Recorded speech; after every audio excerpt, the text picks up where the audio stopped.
మీకు ఇండైరెక్ట్గా మీకు ఇప్పుడు వరకు తెలియని ఒక బెనిఫిట్ నేను ఇక్కడ చెప్తాను. 100 గ్రాముల పుచ్చకాయ ముక్కల్లో 8 మిల్లీగ్రాముల ఐరన్ ఉంటుంది. ఐరన్ ఎక్కువ ఉన్న నెంబర్ 1 ఫ్రూట్ పుచ్చకాయ.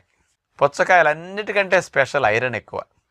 అంటే అసలు ఏ పండ్లల్లో ఒక 40-50 రకాల ఫ్రూట్స్ లిస్ట్ తీస్తే అన్నీ ఇందులో సగానికి సగం తక్కువే ఐరన్ కంటెంట్ ఉంది. రక్తం తయారీకి కావలసిన ఐరన్ అనేది పుచ్చకాయల్లో బాగా రిచ్గా ఉంది. ఏ ఫ్రూట్లో లేదు, పుచ్చకాయలో ఉన్నంత ఐరన్ ఎక్కువగా. మనకు కావాల్సింది 28 మిల్లీగ్రాముల ఐరన్ ఒక రోజుకి, మ్యాక్సిమం 30 మిల్లీగ్రాములు.